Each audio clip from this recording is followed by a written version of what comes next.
talk about storytelling, and I'm trying to talk about it in a little different way than we normally are talking about it, because there we are often focusing so much on plot, on text, on characters, and in this workshop we are focusing on what comes the order of things and so on. And of course, plot and dramaturgy, it's a very, very important tool. But sometimes we also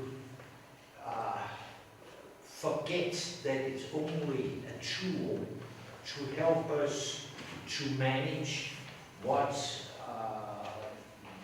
the real experience is about and its emotions. So, and how can we work with something so fluffy as emotions when we only have words? That is one of our dilemmas, to communicate, to get finance, to talk with each other, with our cameraman, with our editor, with our producer, when what we really want is something that is in between the words. But let's start a little other place. Why are we telling stories?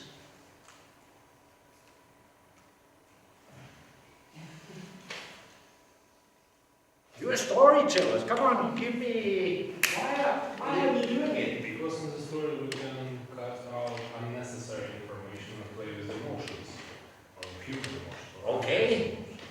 Other? Most of the time, I think it's kind of to leave a certain trace to be remembered in any way, to be honest.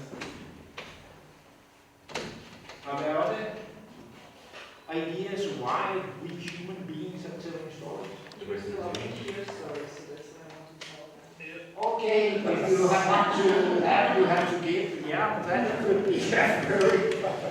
I think all of them is right, but I think basically the need for stories, it is because we human beings, we don't like chaos. We want to understand the world that we are living in. And the world is full of coincidence, it's unfair,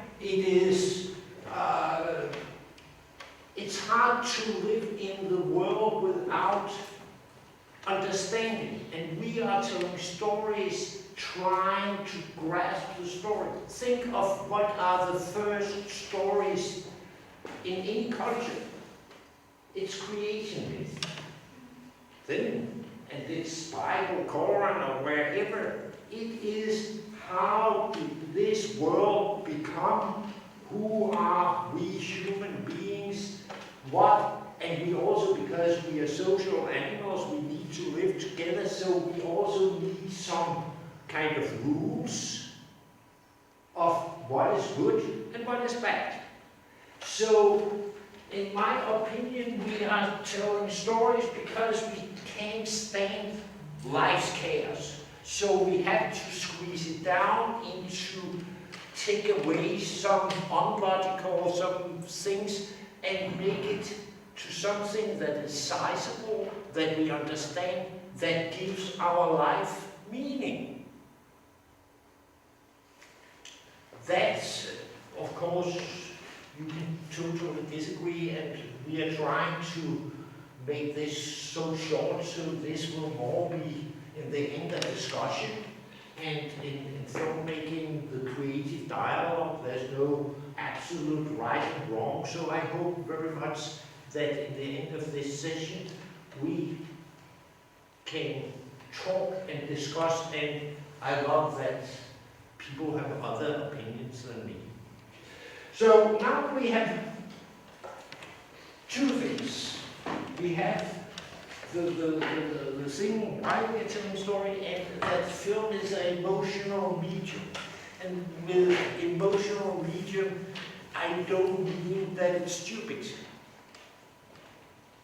We all have very strong emotional experiences in our life that we are thinking a lot about. I think the biggest experience, life-changing experiences in all our lives are mostly emotional, that we then think a lot about, talk a lot about to make sense out of, right? So it's not that it's emotional, that means it's stupid, not at all. But it is that we need to simplify so much the specific information to a minimum so that we can start to read all the things that we human beings are so good in reading, in the subtext, in the images, in each other. We think always that it's what we say is the most important, but we human beings, we are much more intelligent in reading one another. Language is subtext, it's not only what I say, hopefully not, because it's not that intelligent. It's also me who's waving with my long arms, it's that I'm looking in your eyes. All those things are part of human communication. And that is where the film media has some incredible power. Have you, now you, from this part of the world, maybe more of you, have you ever heard about Kuleshov? Lev Kuleshov? Yeah, of course. Of course. Yes, there's, but maybe not all of you, but to me, he was just after the Soviet, the Russian Revolution, there was, as you know, a very active and interesting environment in Russia, in theater and film and everywhere, in poetry. And they have some ideas that they could create a grammar like in the written language. And Eisenstein, they had something like the river makes the power of the people and so on. They never succeeded, but there was a guy, Kuleshov, who was doing an experiment in this research, where he was taking a close-up or medium shot of an actor that was sitting almost like that, looking, then he was cutting it together first with a bowl of soup and was showing it to a test audience. And what did the test audience say? This man is hungry. Then he was taking exactly the same image, putting it together with a man in a coffin, a dead person. People, test audience was saying, this man is sad. And the last experiment, it was same image, then with a woman, a little sensual shoulder lying on the sofa. This man is horny or in love, depending on who the spectator was. So, to me, in all its simplicity, it is what film is about. We are putting images together, and the audience is making a conclusion that we are never saying. Because we human, we don't like coincidence. So we are creating logic and creating three total different emotions by putting two images together.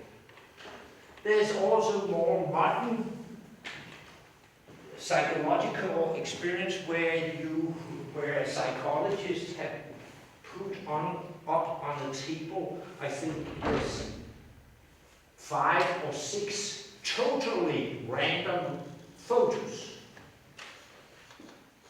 And they exchanged the order and was just putting up, and then they were asking tests person, what's happened there? And people were starting to create logic. And were saying, but this woman, she was married and this is her husband, and then their child died in a car accident, and so on. So people want logic. And if we are not controlling our stories the way that we want the audience to understand them, they are making their own stories. And that can be beautiful in some way, but normally at a certain point they will be frustrated because the story they thought they were going to be part of, it has other, suddenly there's confusion. So I will say that especially in the editing room where I come from, what we are working with, it is to find the right balance between overtelling and undertelling. Overtelling, that is like a manual. How does a projector work? It should be so clear and precise that there is no space for the reader's own interpretation. Right? You shouldn't say, no, I think this is a start button. No, this is a start button. And if you want to, so that is overtelling. Undertelling, you could say, it's an abstract painting that everybody can see, and of course, if you have a knowledge of tradition and so on, then you will read it different. But I think, so in every film, and it can be very kind of plot-orientated, or it can be very arty, we are all the time in the editing process struggle finding the right balance to have the exact informations needed to understand emotionally the story. So then it can be more complex story, or more visual, and with information. I'm not only talking about words and specific information. It's all kind of information. It is music, sound, it's images, it's all those. So, but these specific information to understand who should we follow, where are we, why and where, these should be crystal clear. And there I see a tendency, maybe not so much over here in Eastern Europe where you have a very strong visual tradition, but in general I think that we are so much emphasizing the plot tradition, and the danger is that we are forgetting what the core is. It is what happened, the storytelling that happened in the head of the authors. So we have very often far too complicated stories. We often have stories with far too much backstory, something that happened before we start shooting, some informations, and we, and what we always should try to have to minimize the amount of information, specific information that is needed to go to the emotional experience, and be precise on that.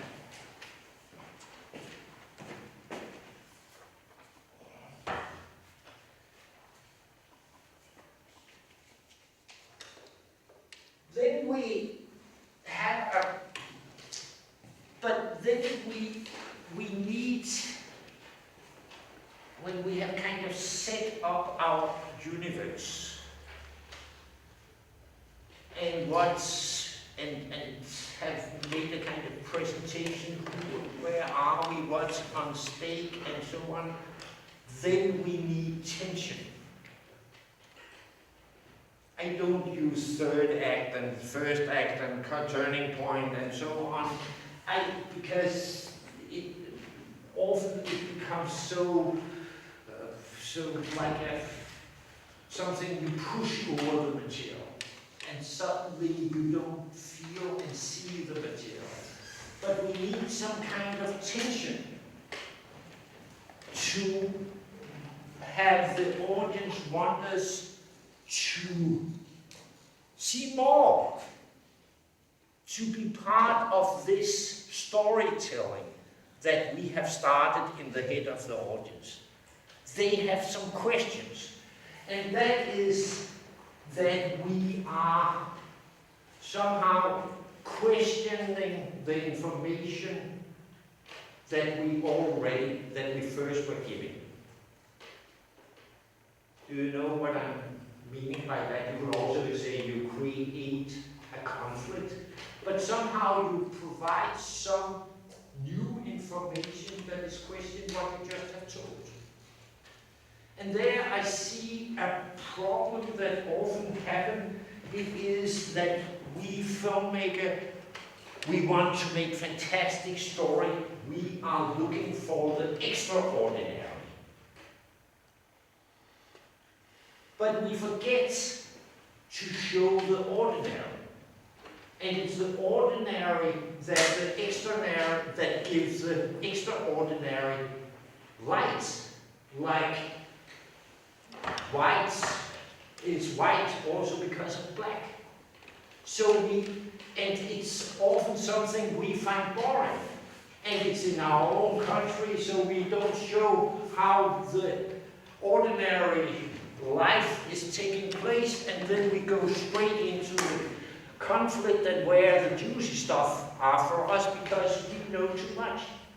But people in Ghana, they don't know what everyday life is in Czech Republic. Like you don't know what everyday life is in Ghana. But also, I think a film somehow is a complete universe, so you don't have that change that come, or that, so here is everything fine. Then something happened. But as I said,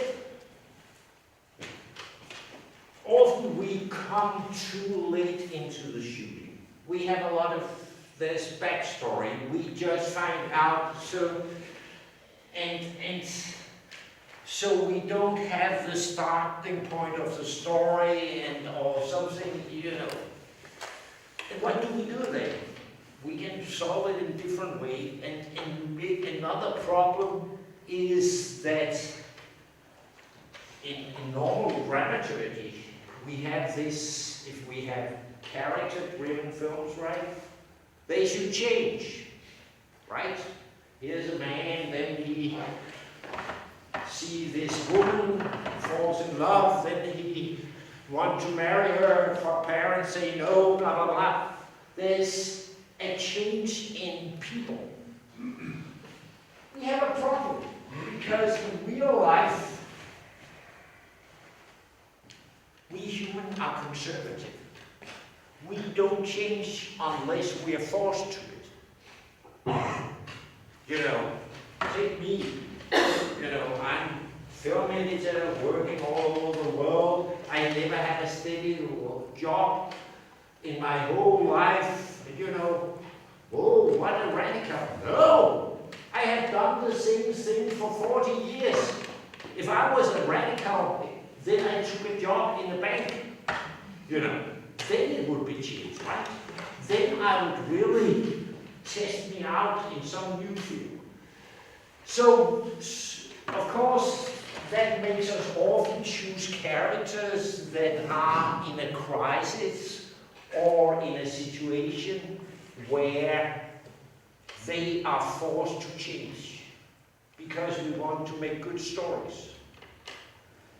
But a lot of times our characters doesn't change that much, or our stories doesn't have big dramatic change. What do we do then? I think one of my best tricks as an editor, it is tell one thing at a time. Hold back information. Use the energy of that information to its maximum, if it has a power, and then come with the next thing. Far too often I see too many films that is telling far too much at the same time. It's not only that the different stories are kind of killing each other, it is also that we are not using the energy of or the power of each information so the audience is feeling that there is a change. So tell one thing at a time. Very much. I will show you a clip where we very much, or it's not a clip, in fact, because I like to show a little more, so it's 8-9 minutes. It's from the opening of a film called The Look of Silence, where we came then. Because there, the whole principle of holding back, using the power of keeping the interest, not making people total confused, but all the time, what the fuck is this? I want to know more. Then give them a little more, then give them a little more. There you can see the principle of that.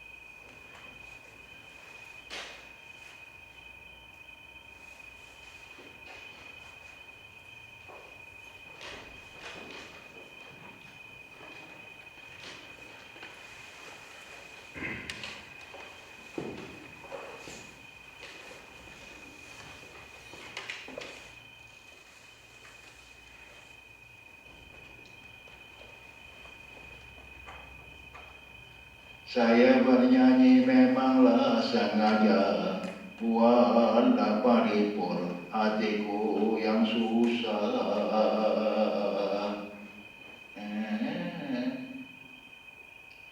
Ngapalah guna ku benanglah benang, jikalau ku benang memutuslah tali. Ngapalah guna ku kenanglah kenang, jika lagu kenang memutuslah hati.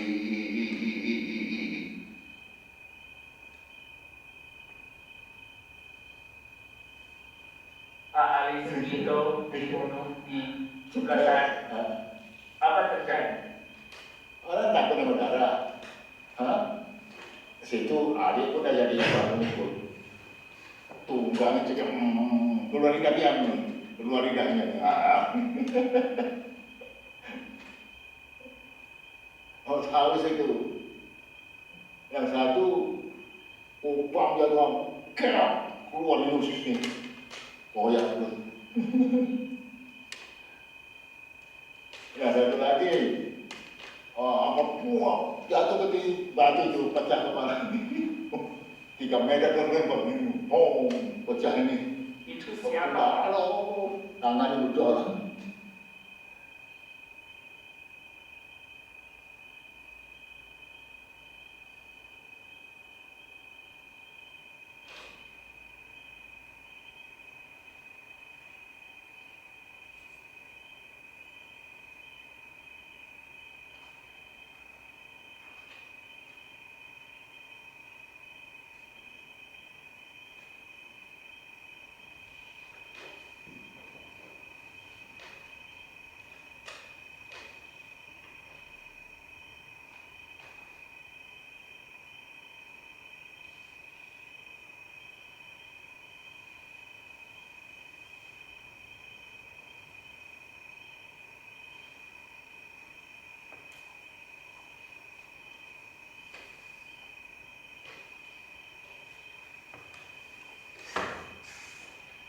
Mama ibu sama Ramli lama udah gak jumpa sama Ramli. Kalau malam mimpi mama.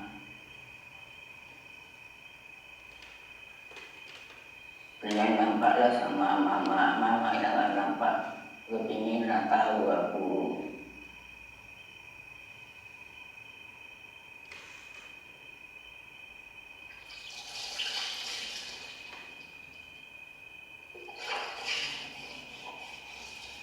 Kemana namanya anak mulai dari kecil ya rindu kau dalam sini disiksa kau tinggal pulang dagingnya udah nggak ada.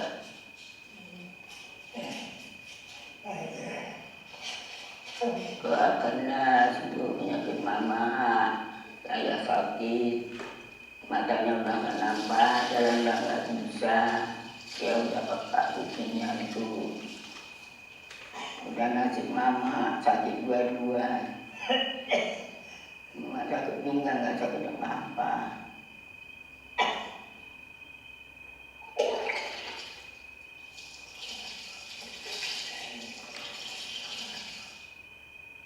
Enggak. Oke.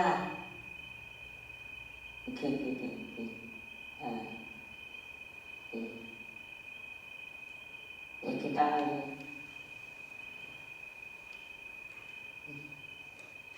Enggak.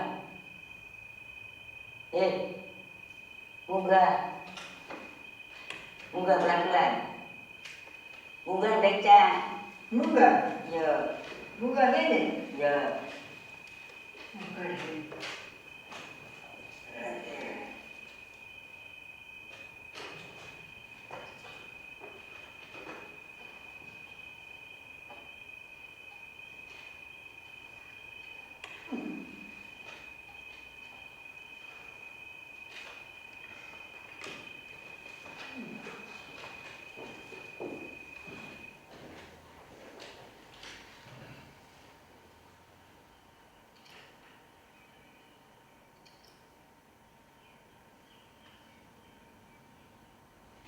Sikit-sikitnya perasaanku pening.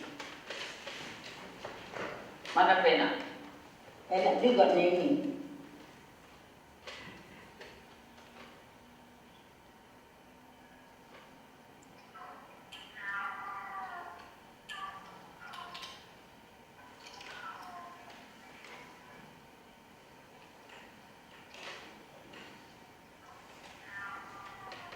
Jadi waktu tahun 65 di mana itu tinggal? Aceh. Jadi katanya dulu waktu tahun 65 banyak pembantaian di Aceh. Kalau sana dulu nggak rusuk kalau kami tahu. Tapi nggak ada yang digantung. Aman-aman lah. Aman. Iya, betul. Kalau di Singular itu kan banyak ya dia dibantai, dibunuh. Oh, PKI itu. Itu kan tahu lah. Oh, kalau di Kota Raja nggak ada, ya nggak ada. Kalau tentang PKI tahu? Ya itu tahu. Apa itu PKI itu? Iya. Entah apa salahnya, dibawanya, tutupnya, matanya, semua. Dibawa ke sungai, dipotongi, ditembaki. Itu motong yang nembak itu siapa tuh? Ya mana kita tahu. Kau banyak kali pertanyaan. Oh iya. Cerita sore Bu, sejam. Jadi kan gini Bu, kita kan kalau ketemu orang tua enak itu cerita-cerita masalah.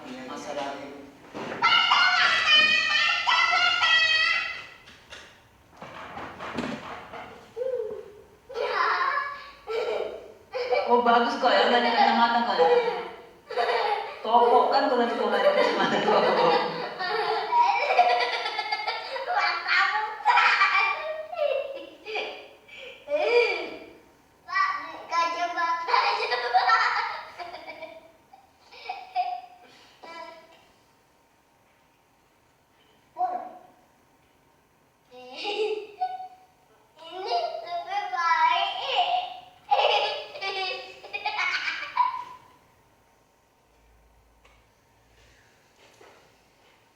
Ayah masih bisa nyanyi?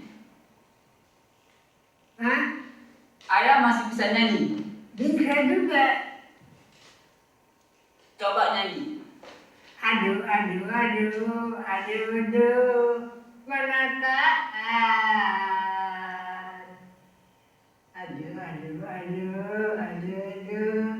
Menataan.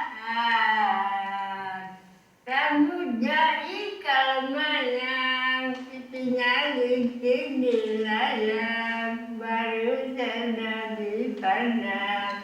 Sudah kawin tambah belum bagi bukan. Ini meninggal kakakmu, terus ayah rontok gigi. Merotoli.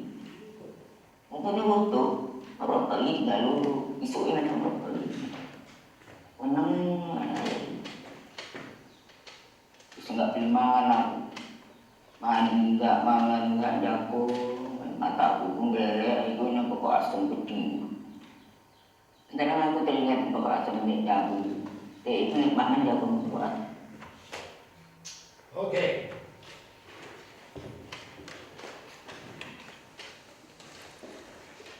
If this should have been a text, what would we have said with the information here? Eddie's brother was killed by the military in '65 when there was almost 1 million people killed in Indonesia in a dictatorship. He is starting a search for the truth. His old mother, these kind of, 10 lines of information and that is what we give here, but we're giving it by slowly dragging the audience in, and they all the time wonder, I hope. What is this? I want to know more. So people, the audience, take part in the storytelling with their full body and their mind.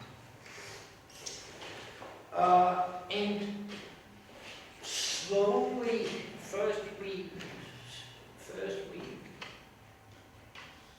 have this image with glasses and the 3, 4 images doesn't really make sense to each other.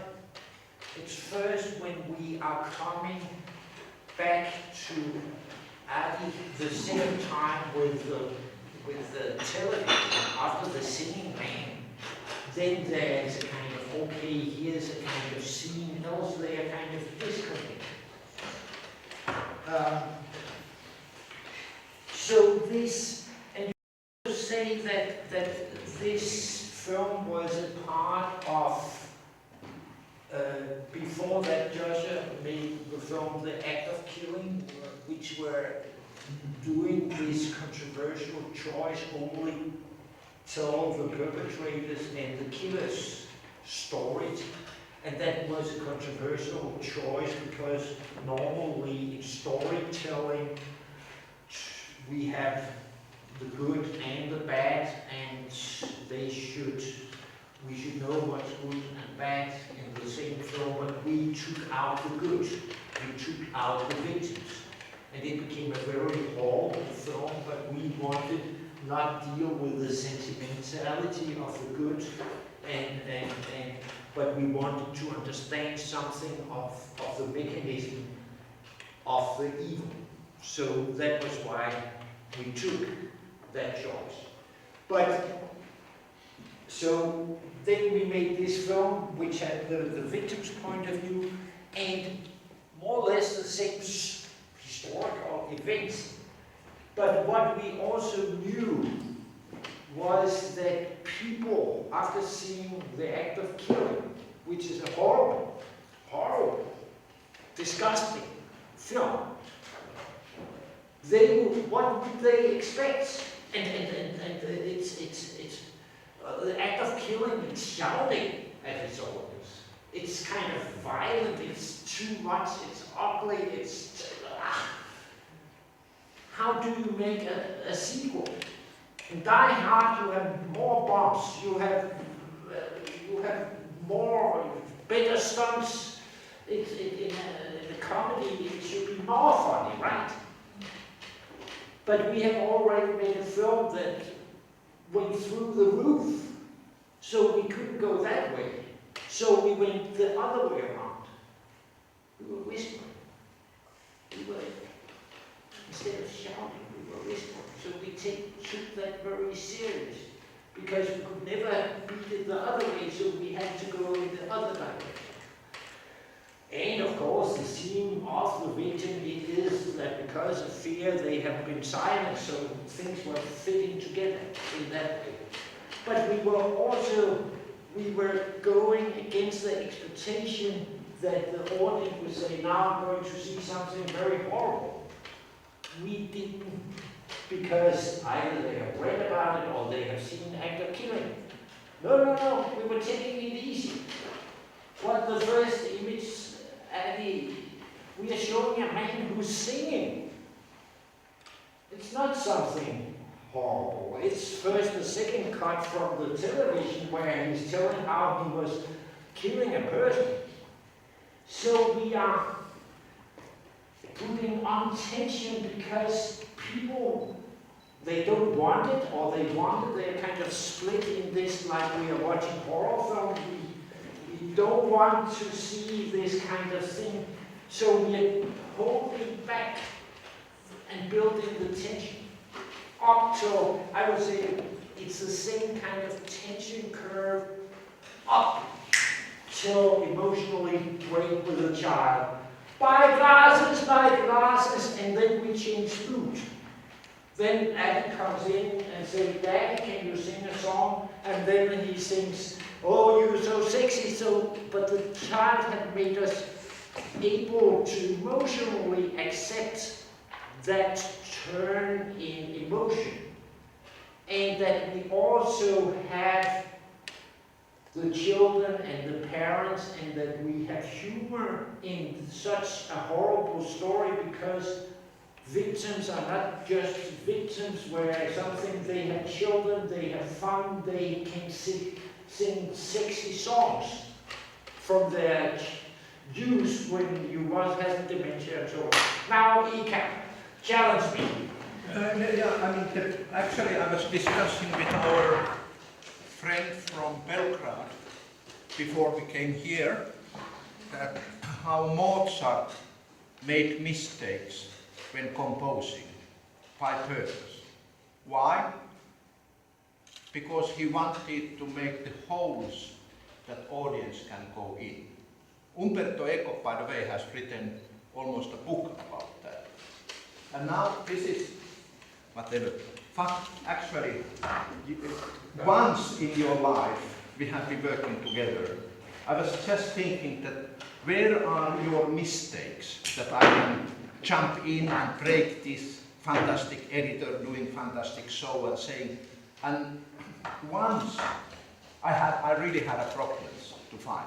I make one question to you. I'm questioning one moment there in your beginning.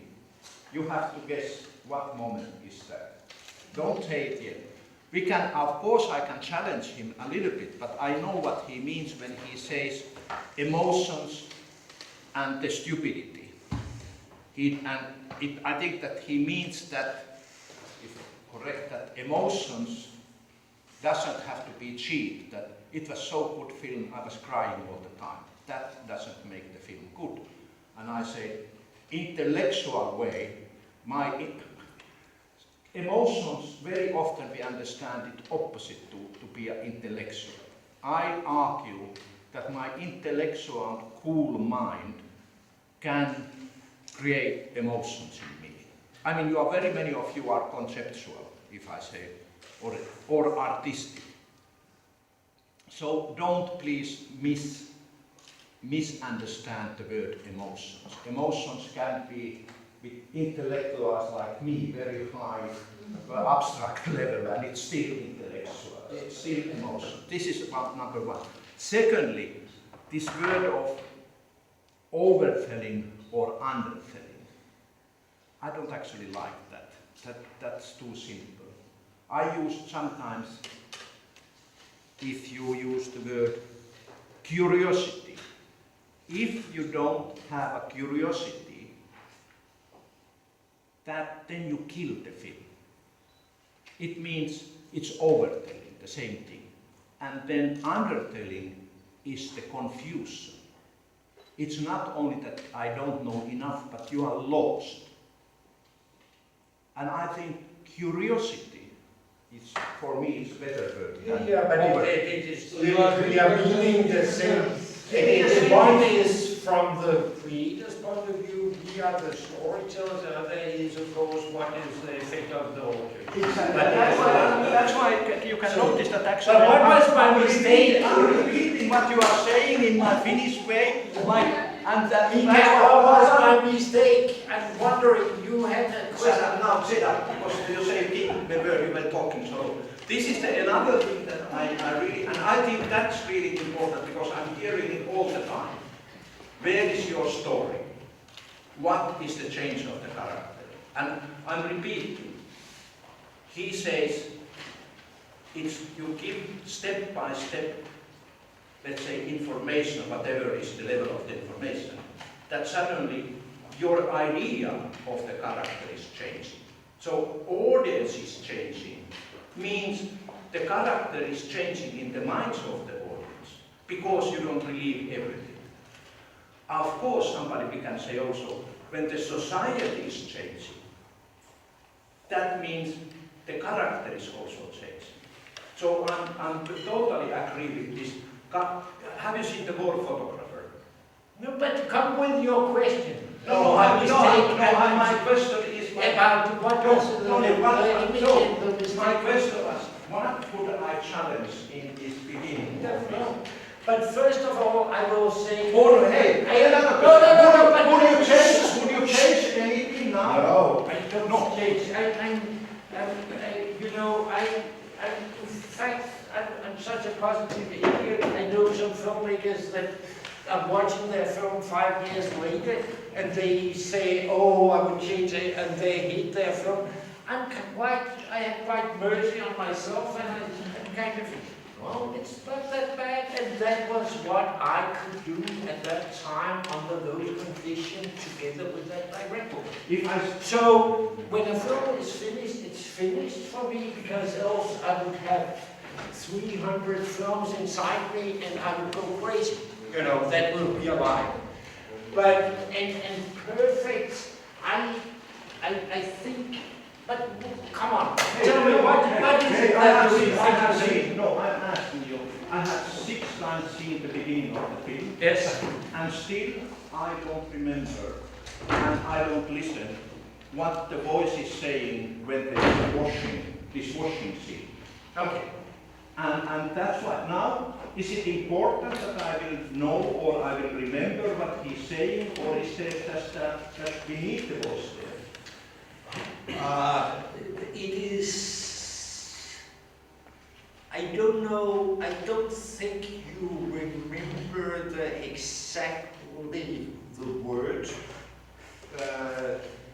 but of course you see an old woman washing her husband, and she's talking something about a child. I wish you were here, I miss you so much. So the emotion of, and this, the way she's washing, to me, it's like mothers are washing a child, this kind of roughness, you know. They're doing it every time. In fact, we didn't do it for information, it was somehow an emotion that continued. What she's saying, it is taken from a total other scene that I suddenly can't remember even if, it is in the film, but we are not using it, where Abby, our main character, and the mother are visiting the grave of the son's brother. And the mother is sitting next to the grave and she's kind of chanting, praying. So we were taking the sound because this kind of hysteria is my son, da, da, da, da, da. It was a melody, you know, often, and that is also this, that on one way, what is the information, but also to that it's a rhythm, it's a tension, it's like music also. Film editing, for me, it is much closer to music than it is to literature in many ways. Even I use character building, I know a lot about story, but at a certain point it is these emotional curves. Now I speed up, now I make a change, now I get silent, now I get build up, then I go down. So these kind of emotional curves that I'm working in.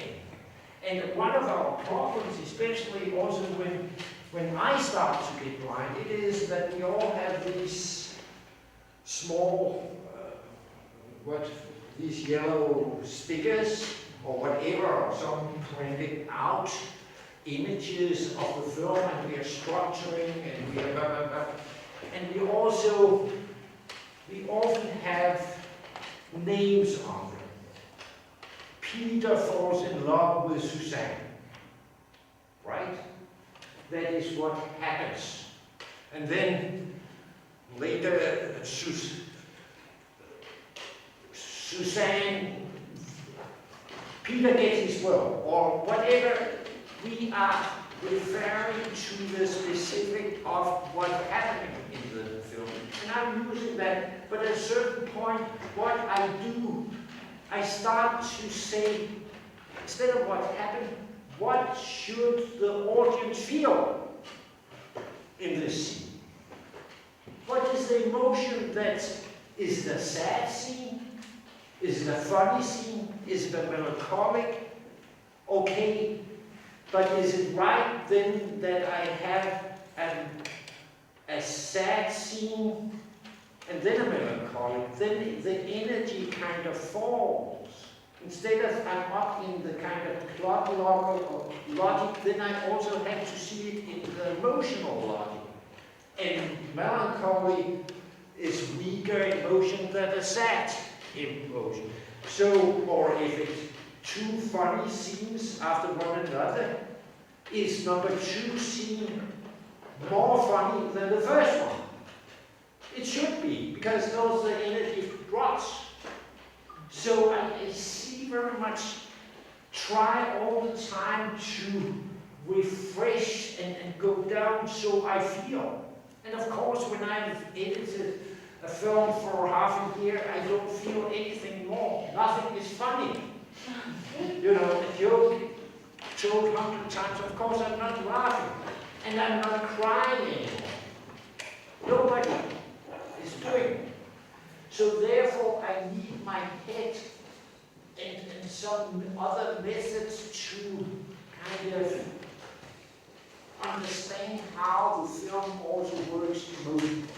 Okay, two questions. One, did you try different, how to say, beginnings of the film?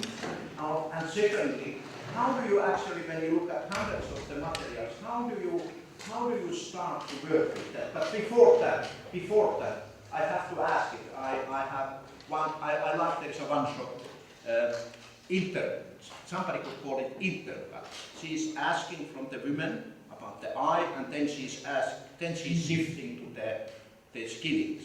And between there's two cats. Were the cats really there, or you took it from somewhere else? I'm just a curiosity. I'm just curious. You remember? Yeah, but it was in the scene, but it was, I think it was also, because normally cutaways, I rather make jump cuts than cutaways to something that is not part of the story. But I think both the DOP and us, it was, yes, suddenly you're in the middle of a very serious conversation, and then there's two cats fucking next to you. And that had dragged his attention. And maybe it was this kind of the fascination of the absurdity in the situation that made us or bad taste, it's up to the spectator. And for me, it's always that when she's saying in 1965, exactly that moment, the cat attacks. So it's immediately, for me, this is not a cutaway, it's not the intercut, it's a fantastic shot of the ordinary life that tells about the killings of and in connection in my head. Okay. Did you try, don't go to the long story, but did you have another alternative for the beginning? Of this one? This film. Yeah, but it's a very interesting story. Normally, I never start editing the opening. It's never where I approach the material because experience have told me it's waste of time. Because the opening has to be so precise, and I don't know the yet film, the film yet.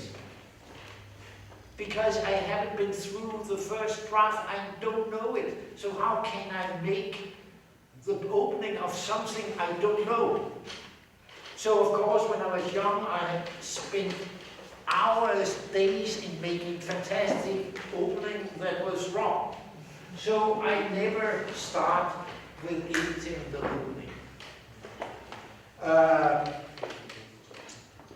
In this, the actor clearing was a very, very complicated film to make.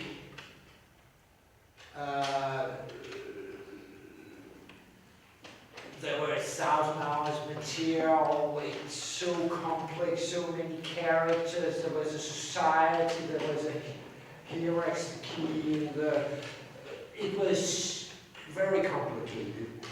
And with the Look of Silence, the structure of the film is in fact that our main character, Addie, goes out and searches up people who have been involved with the killing of his brother. And he is sometimes confronting them. He's coming in and sometimes he's testing glasses, and there were 6, I think, of these confrontations. The old lady in the beginning, she's not a real confrontation, but these kind of scenes. So there was a kind of dramaturgical backbone of it was these confrontations, and somehow the judge was also a little in doubt if he should make the film. Then he had been the Danish Film Institute, the act of killing had become a huge success, and the commissioning editor has asked him,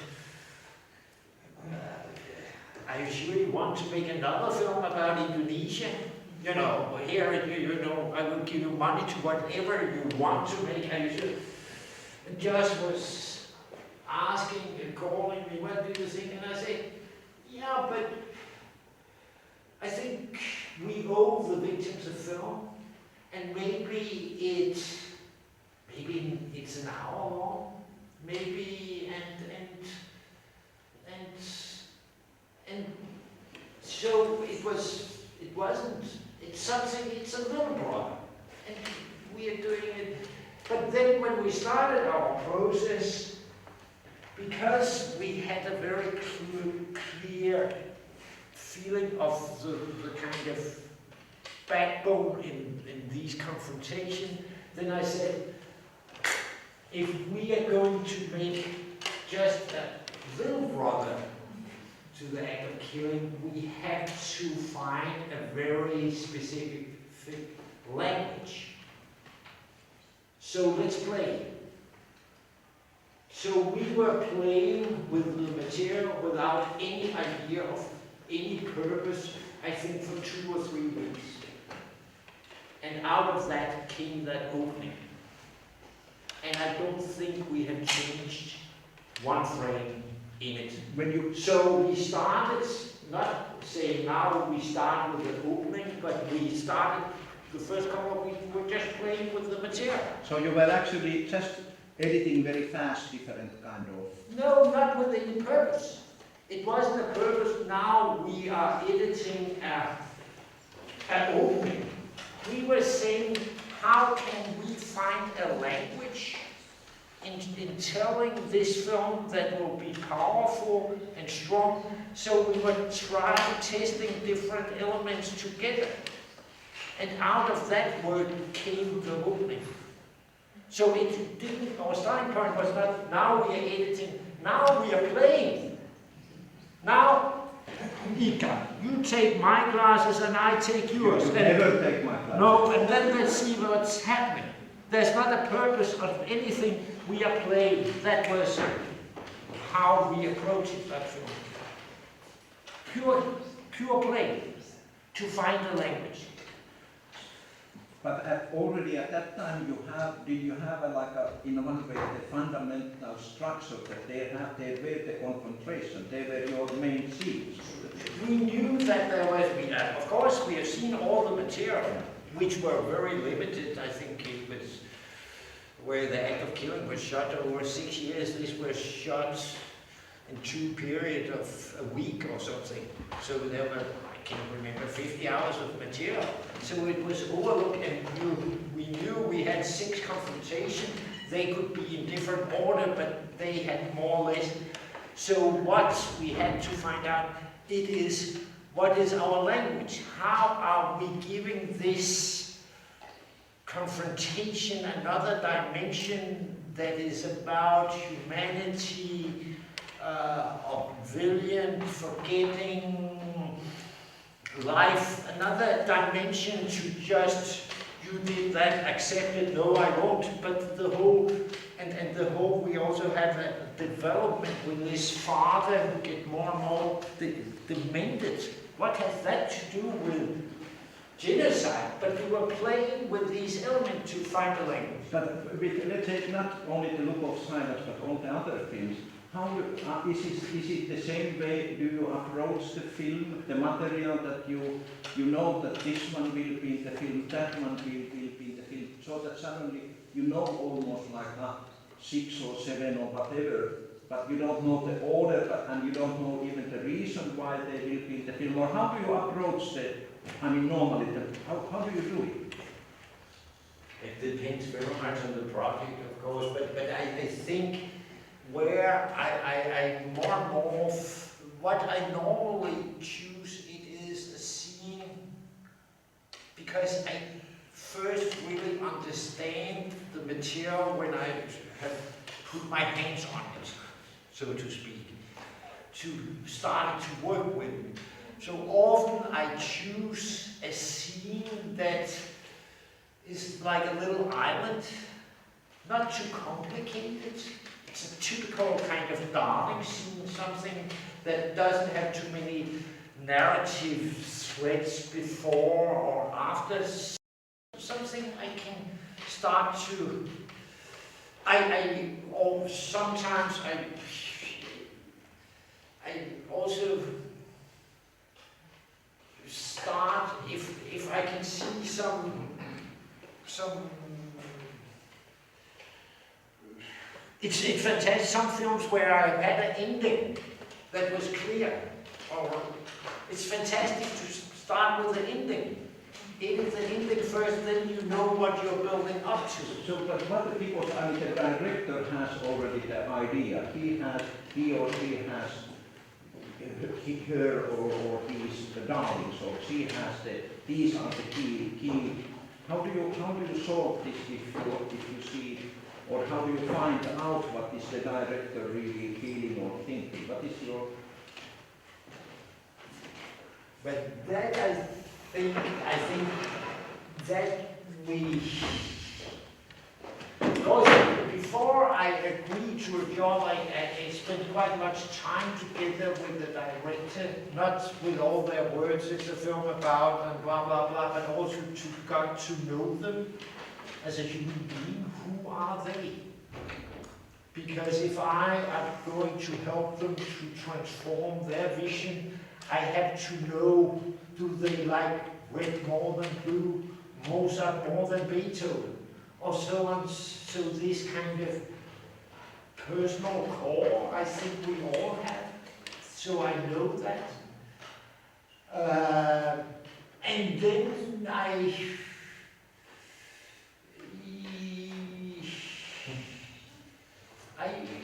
often, and of course and that's because I'm making their film, of course. And I have to know who are they as human beings on an emotional understanding. And then there are different, as I said, there are different ways of approaching a material. Film can be in different stages of where I enter the edit. The one I was realizing it's fantastic to start with the ending. It was an American project where the director were in Denmark only prepared that we should then, the only longer scene that was shot was the ending, and then we started with that. So sometimes I'm also,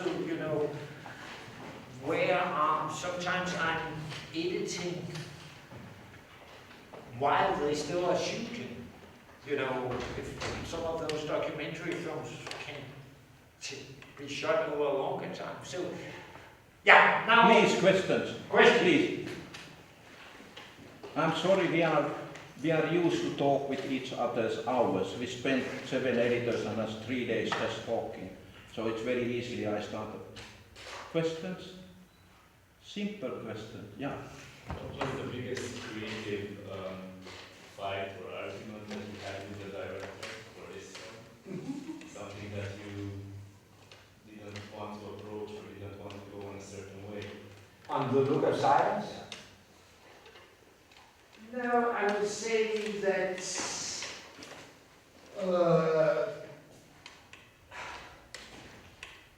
the act of killing was a hard one.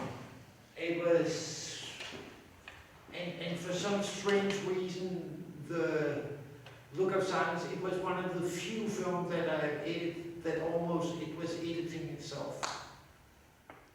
But it was, of course, also because Josh and I have spent 1 year in the editing room together on a very difficult project. So we understood and was trusting each other so much. So I would say it's one of the few of many where, oh, no, there's a film, yes, it was the act of killing. We had big discussions about how, in the beginning, how much the balance between character-driven and because just the whole film is about the danger of storytelling in some way, and this just also has, in my opinion, a little more theoretical, that it should be much more collective story, and we had so many, but that he understood, then what didn't I understood in the process?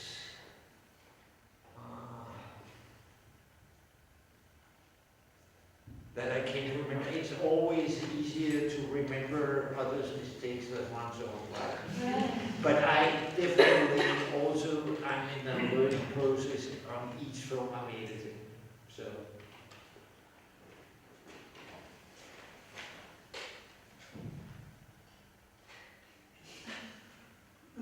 You said Iikka, no disappointment. You said you say this crowd, they will ask so many questions.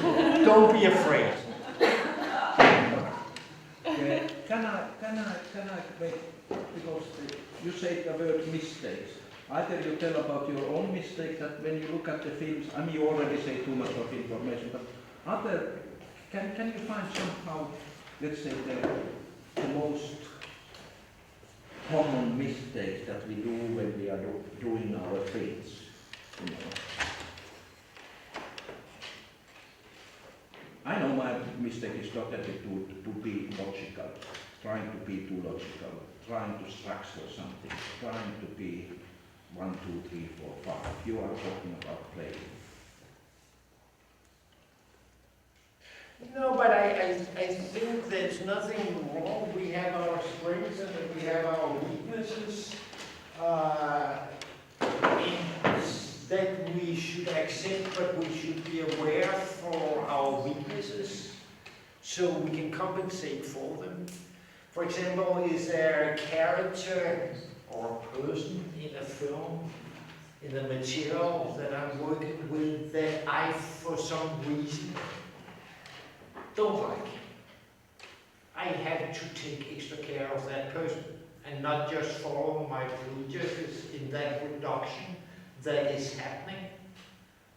Do you understand? Because then this person will be a cliché, so I have to edit them more positive than my instincts say. And if there's somebody I'm totally in love with, I have to throw a little dirt towards that. So I can't just think, oh, she's just gorgeous. Often but also they can be wonderful. So to create real human beings, I have to make them good and bad. And often when I do characters, then I try to make it, with all the dramaturgical tools, make it clear. And then suddenly, when I start to have that in control, then I find something that is breaking, a scene that is out of character, that is suddenly giving a new dimension which doesn't fit into this necessary, clean, logical, emotional curve that works, but something that is surprising.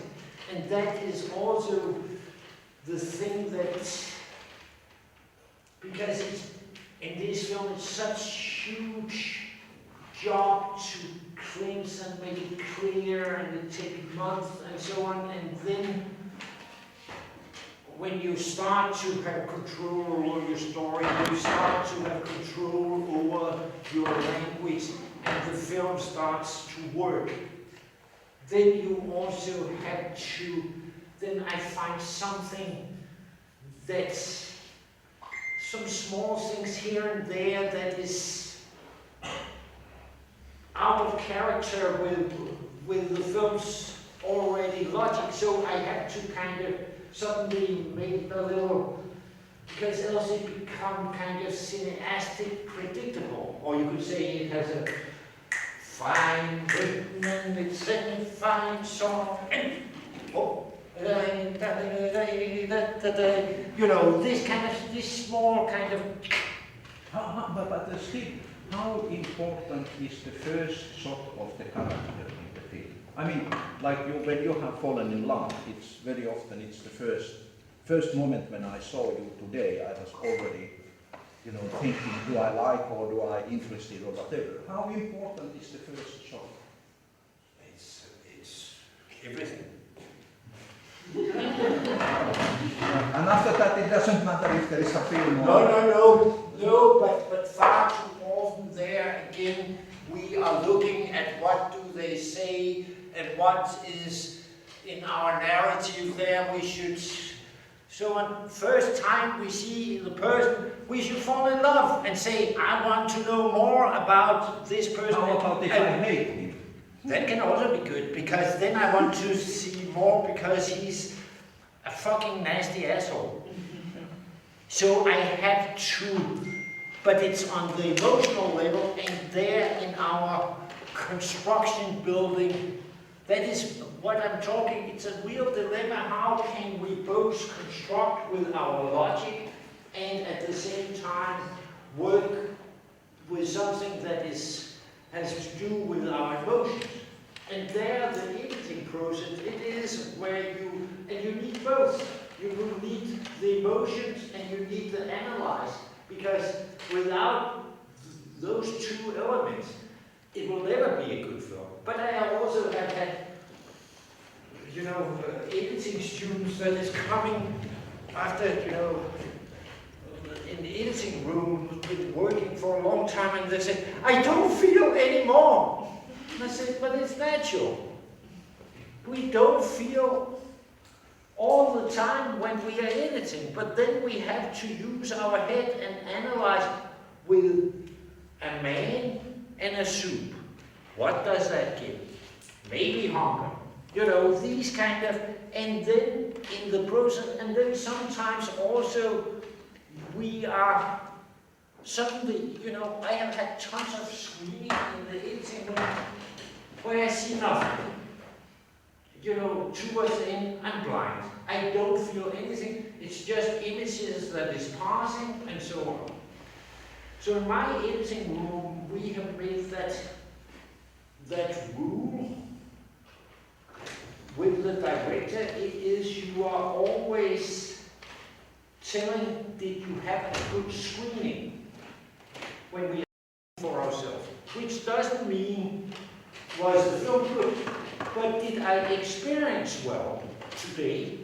So instead of I have to be the wise editor and tell what to do, or the director, I have to be the intelligent director who always, then we start with being honest and we are asking each other, who had a good screening today? And the person who had a good screening starts. Why should the director start if she had a bad screening and I had a good screening? And the other way around. And sometimes both of us, now I have it, now I know, and we both want to talk at the same time. Sometimes none of us had a good screening.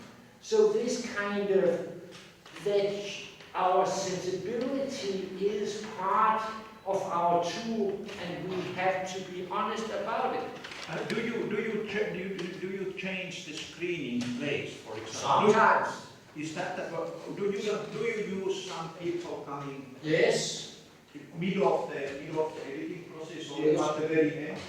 Screenings, at a certain point, screenings are very important. They can be suicidal at the wrong time. You really have to also find methods because how you are using them, because you can get lost with screenings, because but they are essential. How do you select? I mean, of course, there's a commission in editors coming to do that. That's a different story. How do you then select the people? Your drunken neighbor, like Vehkalahti? Yeah, but it's very much what the problem is that film people,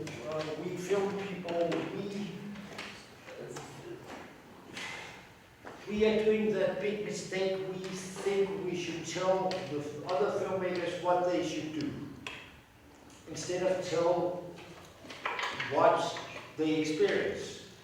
So, and to my experience, other film directors are the worst. And that is also because, and for some reason, film directors like to invite other directors into screening. I don't know, it's something they want their love or their prestige and so on, but it often goes wrong because what a director have and should have, it is what I call artistic arrogance. My way of making film, it's the only right way. So what they are sitting watching, when they are watching another director's film, it is, they are thinking, how would I have made this film? And that's not the question at all, because they are not the director. They would have made it differently. So I'm very much trying to find quite ordinary, intelligent people that can tell me what they experience. Because my problem, it is not that I don't know what to do.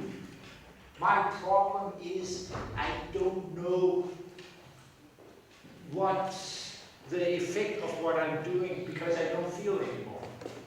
If I know what the audience is, and then we in the editing room are the best to find the solution because we also have all the material that is not in the film. So it is, and what often happens, it is where people then say, cut that scene out, it's boring or something. The problem is often not that scene, but it's something in the setup, something that is much earlier that hasn't been clearly told. So it's not, so when people come with suggestion, I'm not taking their advice, but I take very seriously they have a problem. So if you see the difference, instead of just following their advice, then I analyze why on earth it's one of our key scenes. Why do they want to take it out? And then it's the easiest, we can say, he's an idiot. You know, it's a kind of self-defense, but okay, no, there must be something else they wouldn't have reacted. Now, the last one or two questions, they will get a special award, I can tell to you. It's quite a lot of money also. Oh, we are interested in this. No, okay. Is it coming question? Do you have film which you didn't finish and other editor was finishing after you?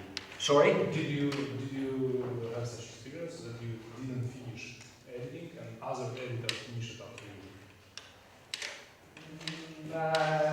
No.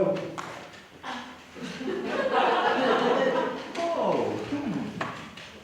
I have one, but I'm not a quitter. I have been fired when I was drinking a lot in a period of my life. I have been fired. But if I had been the director and producer, I had also fired myself. But I had been many times wanted to quit, but that is my character. I'm not a quitter.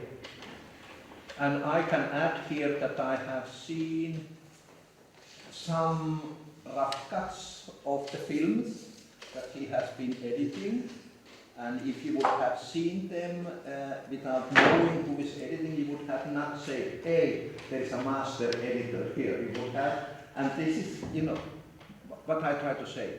In the process of the filmmaking, it's not necessary that like the first rough cut is something great. Not at all. It can be totally messy, or it can be totally somewhere wrong.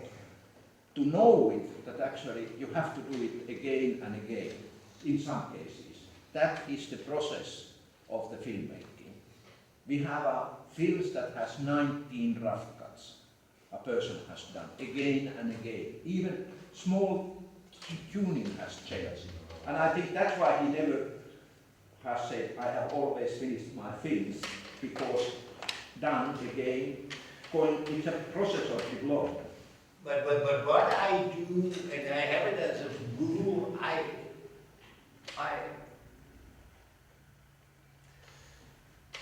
I rush almost through the first draft. I have this rule both with fiction, when I was doing fiction and with documentary. I have to have some kind of first draft when I spent half of my editing time. Because it's first when I see the full body of the film, I know what kind of film I have. And then it's over and over and over again. And of course, a lot of the time my directors are very frustrated because it's not there, and they want to make small masterpieces, and we are spending days and weeks on scenes that are cut out. And then I have of course also been working, on film when I was younger, where we were sitting, working, 48 hours a day to finish up and making essential, crucial decision in a haze of tiredness and pressure. And I feel that is irresponsible, because nobody is making the wise decision in this kind of. So therefore, I push them and I say, write it down. It's a wonderful idea, but write it down, and we look at it. But now, and then they understand it, because then after the first draft, then they also start to understand, we have major structural problems, and that little kind of fine polishing scene, So I have to, with directors I haven't worked with before, I have to seduce them and explain them and say, yes. You were mentioning this moment where you start filming and the point where there is already too much of the background story. How often do you deal with this problem, and what is the most common way you solve it? Because you say you don't start with the opening scene and then you come back to it.